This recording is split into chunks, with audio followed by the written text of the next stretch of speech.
Hello guys, welcome back to the study. This is Dheeraj Kumar. आज हम करने वाले हैं जुलाई 24 को जो C1 शिफ्ट के अंदर क्वेश्चंस हुए थे, जो भी मिले उसके real question with the real answer. ठीक है, तो चलो कर लेते हैं। और C1 शिफ्ट का कहने का मतलब थर्ड शिफ्ट है। ठीक है, चलो फिर विदाउट वेस्टिंग टाइम इसको स्टार्ट कर लेते हैं। और क्वेश्चंस के लेवल्स दिन पे दिन बढ़ते जा रहे हैं, मतलब दिन पे दिन छोड़ो, शिफ्ट पे शिफ्ट।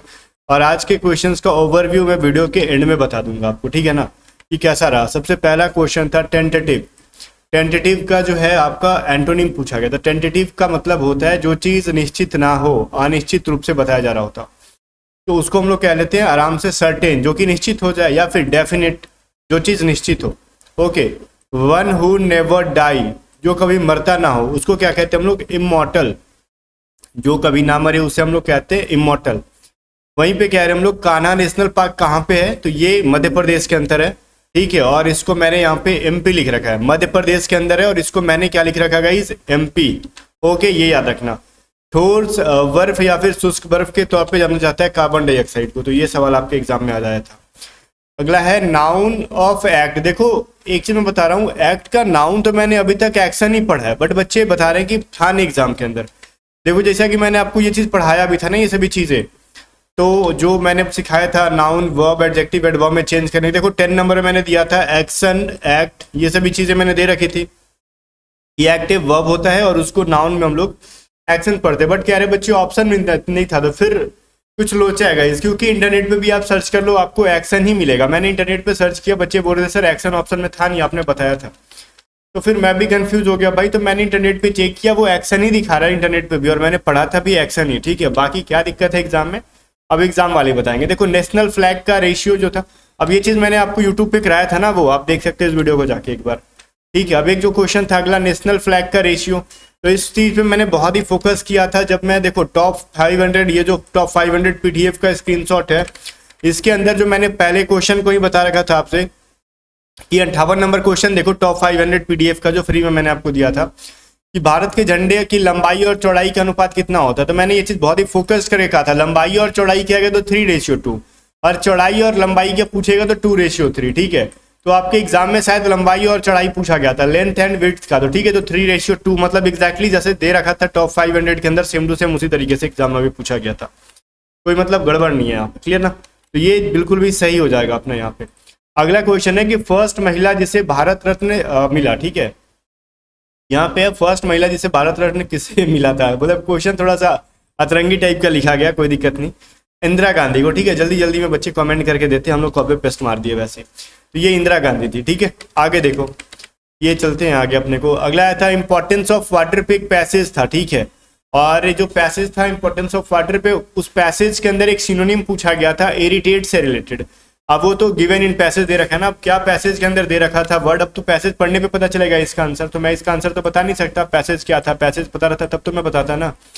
आगे देखो, एक सिनोनिम था, एग्जैक्टली डायरेक्टली सिनोनिम पूछा गया था, वो तो पैसेज का सिनोनिम अलग हो गया, और एक सिनोनिम पूछा गया था ऑब्स्टिनेट का। ऑब्स्टिनेट का मतलब होता है जिद्दी होना। ठीक है, स्टॉप बॉर्न होता है, तो क्लियरली आपको पता होगा जिद्दी होना। ठीक है, तो जितने भी बच्चे इंग्लिश के लिए कह रहे हैं ना कि कहाँ से आ रहा है कहाँ से आ रहा है, मैं एक चीज बताऊंगा, आपने अगर पहले से पढ़ लिया तो ठीक है, अगर वोकैबुलरीज अगर आप पढ़ना चाहते हो तो मैं आपको एडवाइस करूंगा। एक ट्रिकी इंग्लिश नाम का चैनल है जो कि मेरा ही है, मैंने उसको कई साल पहले बना के छोड़ दिया था, कुछ वर्ड्स मीनिंग अपलोड करके, जो आज भी एग्जाम में पूछे जा रहे हैं वहां से, तो जाके देख लो। ऑब्स्टिनेट वहां पे मैंने पढ़ाया था, ग्रेवियंस का मिस स्पेल्ट मैंने करा रखा था। ठीक है, इसके अलावा देखो मैं एक चीज और बता दूं वहां पे कि टेंटेटिव का भी करा रखा था, और इमॉर्टल, ये सभी चीजें करा रखी है। आप जाके वहां से देखोगे तो समझ में आ जाएगा आपको, तो एक बार जाके उस पर देख लेना। मैं ये नहीं बोल रहा हूँ कि मैं मतलब ऐसा दावा कर रहा हूँ कि मेरा पढ़ाया आया, भाई तुम आप पढ़े तो आप जाके पढ़ो, आपको खुद समझ में आ जाएगा, ये चीज दावा करने वाली कोई चीज नहीं है। ठीक है, चलो आगे चीज क्या कह रहा है, फ्रेंच ओपन विनर, तो ऑब्वियसली ये हो जाएगा राफेल नडाल। ठीक है, हर चरित्र के लेखक कौन है भाई? बार्नबट, और ये टॉप 500 के अंदर जाके देख लेना, ये चीज दिया हुआ है। ठीक है, टॉप 500 के अंदर ये चीज दे रखा है बार्नबट। और एक है एनिमल, काउ और मैमल का वेन डायग्राम, तो वेन डायग्राम बन गया होगा आपका ना आसानी से। देखो एनिमल तो सारे आ जाएंगे, कुछ एनिमल जो होते हैं वो क्या होते हैं, मैमल्स होते हैं, और मैमल्स जो होते हैं काउज मैमल्स के अंदर आते हैं। ठीक है, अच्छा एक चीज बताओ मुझे, गाय जो है वो मैमेलियन ग्रुप में आती है? तो बिल्कुल भी आती है। ठीक है, ये चीज समझ में आना चाहिए। या फिर इस तरीके से कहते हो मैमल के अंदर एनिमल आता है, क्योंकि मैमल जो है वो इंसान भी होता है ना, इस तरीके से आपको एनिमल डाल दो और एनिमल के अंदर काऊ को डाल दो, तो इस तरीके से कुल मिला के देखा जाए तो यही वाला ग्राफ बनेगा आपका सही, ठीक है। तो ये वाला ग्राफ सही था, मतलब तीनों एक दूसरे के अंदर आ जाएंगे, क्योंकि ऐसा थोड़ी है कि कुछ जो है अपने काऊ जो है वो क्या बोलते हैं मैमल है और कुछ काऊ मैमल नहीं, ऐसा तो है नहीं, सारे के सारे काऊ मैमल है, सब दूध देते हैं। अब बोलोगे सर सांड दूध नहीं देता, ठीक है, तो अब बस करो भाई, ज़्यादा मजाक नहीं।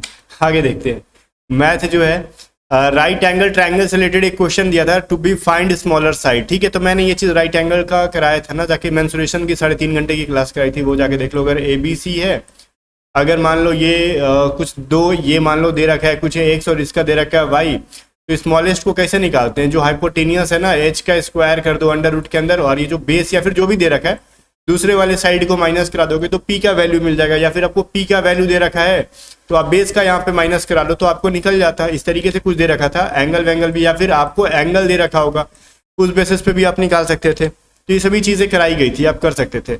नीति निर्देशक तत्व किस अनुच्छेद में या फिर किस भाग में, दोनों में से सवाल पूछा था, दोनों समझ लो। अगर आर्टिकल या फिर अनुच्छेद पूछा हो तो 36 से लेके 51 तक में, आर्टिकल अगर पूछा होगा तब, अगर भाग पूछा हो तो भाग 4 में, ठीक है। एक क्वेश्चन था ISP का फुल फॉर्म बताओ, तो ISP का फुल फॉर्म क्या होता है, internet service provider. Internet service provider जो कि एग्जाम में आपके आया हुआ था, बहुत ही इंपॉर्टेंट सा क्वेश्चन था, ठीक है। आगे चलो, एक क्वेश्चन ऐसे था, ये तो मैं बता नहीं पाऊंगा आपको, मतलब एग्जैक्टली डेटा नहीं सही है इनका, फिर भी मैं आपको एक हिंट दे दे रहा हूँ।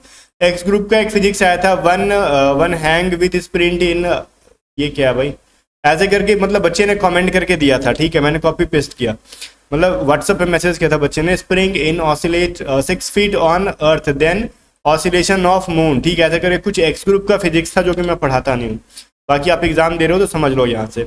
एक जो था ये भी डेटा सही नहीं लग रहा, मैथ के वाई ग्रुप के रागा में था कि एक चोर एक पुलिस को 200 मीटर के दूरी से देखता है और भागना शुरू कर देता है, तो दोनों की स्पीड क्रमशः ये कुछ इतना था, और ये शुद्ध हिंदी में लिखा हुआ जो कि पढ़ने में थोड़ा सा तकलीफ हो रहा है मुझे, ठीक है। ये 2 है या फिर ये 2 है, आप समझ सकते हो, अगर ये 20 होगा तो ये 10 होगा, या ये 10 होगा तो या 20 होगा, या फिर ऐसे ऐसे क्या लिखा जाता है मुझे हिंदी वाला रोमन में नहीं पता है, ठीक है। तो बच्चे का मैसेज इसी तरीके से आया तो मैं इसको बता नहीं पाऊंगा, अगर ये मतलब ये ऐसे वाला 6 वाला लिखा रहता है या फिर 2 3 4 ऐसे लिखा रहता तो मैं शायद बता पाता, ठीक है। तो ऐसे करके बीच की दूरी, तो ये स्पीड टाइम एंड डिस्टेंस के अंदर जाके देख लो, एंड में मैंने चोर पुलिस वाला कहानी कराया था आपको, ठीक है।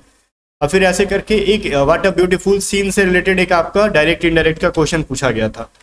देखो ये एक बच्चे ने स्क्रीनशॉट भेजा मेरे को टेलीग्राम पे, संदीप नाम है उनका, ये देखो वो जो मैं बैठ के पढ़ा रहा था ना उस वीडियो का स्क्रीनशॉट है, ठीक है, मेरी वीडियो का। बच्चे ने भेजा कि सर आपने जो अलजेब्रा में पढ़ा रखा था ये वाला फार्मूला देखो देखो देखो, ये वाला फार्मूला है a प्लस बी प्लस सी का होल स्क्वायर, ठीक है, a प्लस बी प्लस सी का होल स्क्वायर जो फार्मूला आपने पढ़ाया था, इससे क्वेश्चन जो दिए गए थे बहुत सारे, मैंने आपने प्रैक्टिस के दौरान दे रखे थे, मतलब एग्जाम में तो एक ही दे रखा था।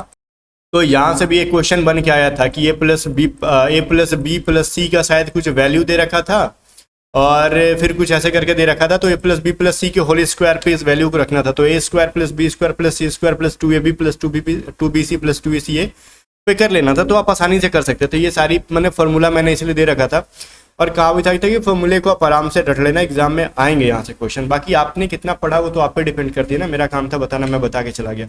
अब देखो रीजनिंग इजी नहीं आ रहा है गाइज, रीजनिंग मैं पढ़ाया था तो थोड़ा सा मॉडरेट लेवल का आ रहा है, ठीक है, और जो मैंने पढ़ाया था ना उसमें भी थोड़ा सा ट्विस्ट करके लाया जा रहा है, घुमा फिरा के। जस्ट लाइक ये क्वेश्चन इस तरीके से था रीजनिंग का, मान लो कोई एक इंसान है वो अपने फादर को ढूंढ रहा है, तो थोड़ा सा किसी डायरेक्शन में जाता है तो उसके अंकल मिलते हैं, तो उस अंकल के फिर कुछ दूसरे डायरेक्शन में जाता है तो उसके फादर मिलते हैं, तो अगर बताना है कि अब उसको पहले पोजीशन से वो उसके फादर किस डायरेक्शन में और कितनी दूरी पे, तो थोड़ा सा रीजनिंग में ट्विस्ट है, टाइम टेकन आ रहा है, और पेपर जो है इजी नहीं आ रहा है बिल्कुल भी। बच्चे कह रहे हैं ऐसा कि पेपर का लेवल जो है मॉडरेट से टफ है, तो इस चीज़ पे थोड़ा फोकस करना होगा अपने को, ठीक है, प्रैक्टिस थोड़ी अच्छी करनी होगी जिसकी लास्ट में, बिकॉज धीरे धीरे शायद इसका पैटर्न जो भी है मतलब लेवल थोड़ा सा डिफिकल्ट हो जाए। बाकी गाइस मिलते हैं नेक्स्ट वीडियो में, तब तक ले बाय, वीडियो को लाइक करके शेयर कर देना, अगर चैनल को सब्सक्राइब नहीं किया तो कर लेना।